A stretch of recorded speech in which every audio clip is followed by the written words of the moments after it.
Bonjour à toutes et à tous, j'espère que vous allez bien. Je suis heureuse de vous retrouver pour un tirage de la porte intérieure. Donc je propose d'ouvrir avec bienveillance une porte qui mène vers soi pour un petit peu mieux voir ses profondeurs ou sous un autre angle, sous une autre perspective. Donc pour cela, je vais faire un tirage en croix. Au centre, on aura l'énergie centrale, ce que vraiment vous manifestez actuellement. Au-dessus, il y aura la sphère mentale, ce qui se passe au niveau des pensées, au niveau des préoccupations. La carte en dessous sera vraiment les atouts, les acquis, les forces. À gauche, ce qu'il faut laisser. À droite, ce vers quoi aller. Plus une carte bonus qui va apporter un éclairage supplémentaire au tirage. Voilà, donc c'est une proposition de lecture générale. Donc vous prenez vraiment ce qui fait écho. Voilà, donc on va ouvrir avec bienveillance la porte vers les Capricornes, l'énergie générale des Capricornes. L'énergie générale des Capricornes. L'énergie générale des Capricornes. Voilà. Alors le Capricorne, il pense actuellement, c'est vraiment l'as de coupe nous parle d'une énergie d'abondance, de créativité, d'inspiration artistique, d'inspiration intuitive, de créativité vraiment où on fait appel aux émotions, d'une richesse, d'une grande capacité, une ouverture, un besoin d'ouverture. Vraiment, on est en train d'expérimenter cette dimension en nous là, vraiment avec l'as de coupe. On a envie de vivre vraiment ces émotions, les émotions qui peuvent évidemment être via l'art, qui peuvent être aussi via les sentiments vis-à-vis d'une autre personne. Donc c'est vraiment l'exaltation du cœur, en fait, l'exaltation des émotions. On a vraiment cette coupe qui regorge d'eau, de vie, voilà, qui est tellement pleine qu'elle déborde partout et vient se déverser comme ça dans la nature. Donc il y a vraiment une notion aussi de fertilité. Cette eau va fertiliser la nature. Donc ça, c'est vraiment au centre, c'est une belle énergie, très belle énergie. On va regarder un petit peu ce qui se passe au niveau des pensées.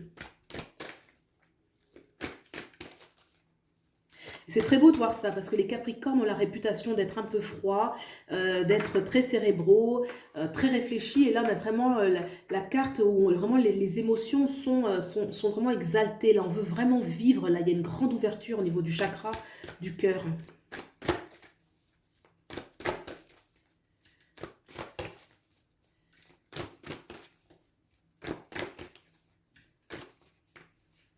Alors, qu'est-ce qui se passe au niveau de la sphère mentale? La sphère mentale pour les Capricornes.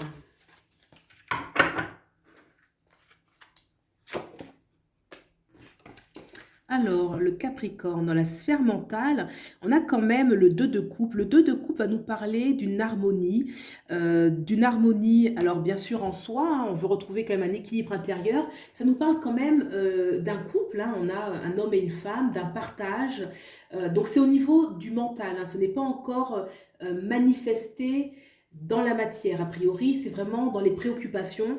Mais en tout cas, voilà, on pense vraiment à être harmonisé à l'intérieur de soi, que comme un équilibre avec son yin intérieur, son yang, voyez, ces deux énergies-là qu'il y a en nous, et aussi peut-être de les partager avec quelqu'un. Vraiment, la notion aussi de partage et d'équilibre. Un équilibre entre le donner et le recevoir. On va regarder ce qui va soutenir pour les Capricornes. Le soutien, les atouts, les acquis du Capricorne, les aides.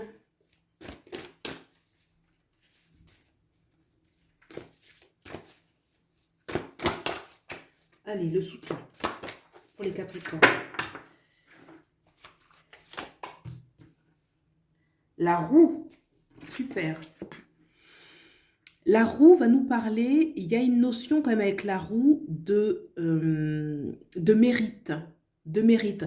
Je pense que vous avez déjà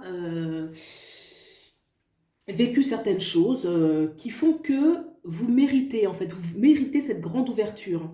La roue est aussi une notion un petit peu de vous vous connaissez mieux. Vous avez déjà, avec le 10 comme ça, déjà achevé des choses, laissé des choses derrière vous. Il y a une notion un petit peu de destinée qui se met en branle. Là. La destinée se met en route. Voilà, c'est beau. On va regarder ce qu'il faut laisser de côté pour les Capricornes. Allez, laissez de côté.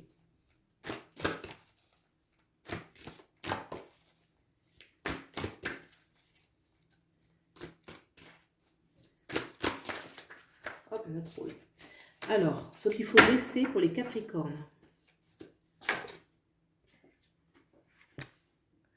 Alors, le soleil, c'est une carte majeure extrêmement importante. Là, on nous dit qu'il faut laisser. Alors, qu'est-ce qu'on peut voir par là? Peut-être une trop grande exigence sur... comment dirais-je ça? Vous savez, une grande exigence sur ce qu'on attend un petit peu, par exemple de l'amour, des relations, ou de son œuvre. Vous voyez, quand on voit très très très grand, quelque chose qui fait que c'est tellement grand que peut-être ça en devient figeant parce qu'il y a une exigence qui va en découler. Je pense que c'est un petit peu ça. Le soleil qu'il faut laisser passer, c'est ça, c'est-à-dire cette notion de grandeur. De vivre peut-être les choses avec plus de simplicité, d'accepter de vivre les choses au degré où elles sont, ne pas vouloir tout de suite quelque chose de splendide, de rayonnant, de lumineux, de victorieux. Vous savez, la superbe histoire, la superbe œuvre d'art, ça ne veut pas dire qu'on va pas l'atteindre, ça veut juste dire que peut-être ce point de départ, en fait, il est figeant parce qu'il est trop exigeant, c'est mettre la barre trop haute. Voilà ce qu'il faut un petit peu laisser passer. Voilà, pour le soleil, pour le passé. Ok? Donc c'est cet excès en fait, hein, vraiment l'excès et la barre qui est vraiment haute, quoi. On va regarder ce vers quoi aller.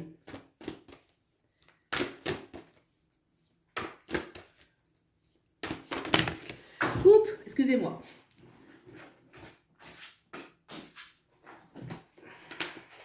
Allez, ce vers quoi aller pour les Capricornes.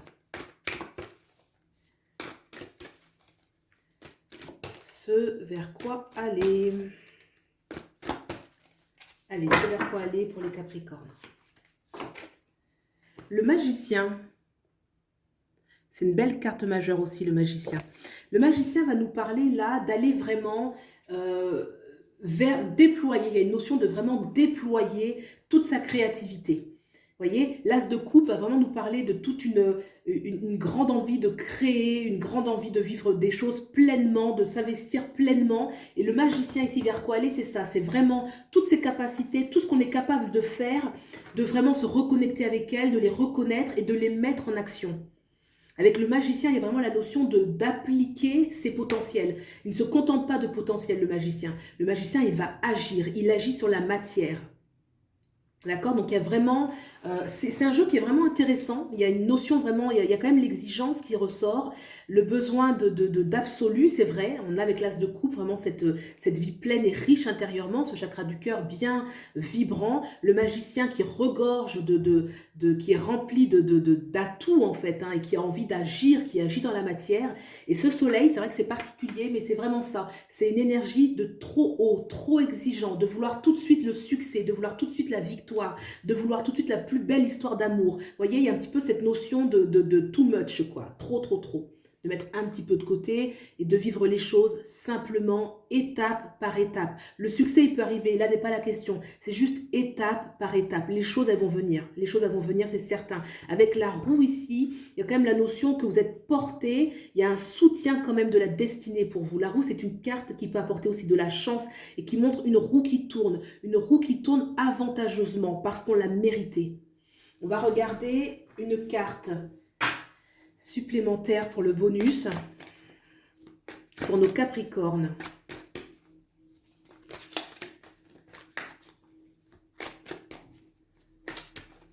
Allez, le bonus pour les Capricornes. Le 3 de denier, de pentacle. Super. Le 3 de pentacle va nous parler quand même d'une richesse intérieure, d'une capacité quand même à... Le 3 de pentacle en fait parle que vous êtes déjà riche, hein, vous êtes déjà riche intérieurement, qu'il y a déjà une réunification qui a été faite et qui continue de se faire en vous. Vous voyez un petit peu les 3 plans, corps, âme, esprit, ça continue de se faire. Il y a encore une grande... il y a quelque chose qui est déjà en mouvement en vous, justement, qui explique cette transformation. Un petit peu l'ours qui sort après la grande hibernation. Hein. C'est pour ça que je sais que vous revenez quand même. Il y a des choses qui ont déjà été faites. Après l'hibernation, l'ours va sortir pour aller justement vers une nature voilà, qui renaît, qui est nouvelle, qui a eu le temps de donner ses beaux fruits. Vous voyez, là, on sort un petit peu. Il y a une nature verdoyante. L'ours qui sort un petit peu d'une période d'hibernation. Et là où on va vivre un petit peu les choses... au grand jour un petit peu. D'accord? Voilà, et bien écoutez, il s'agit d'un tirage général que je trouve beau, positif. Si vous avez aimé, si ça vous a plu, vous pouvez liker, vous abonner, partager. Et puis vous pouvez aller voir vos lectures complémentaires sur vos signes lunaires et sur votre ascendant. On peut y trouver aussi des messages complémentaires. Voilà, je vous dis à bientôt. Au revoir.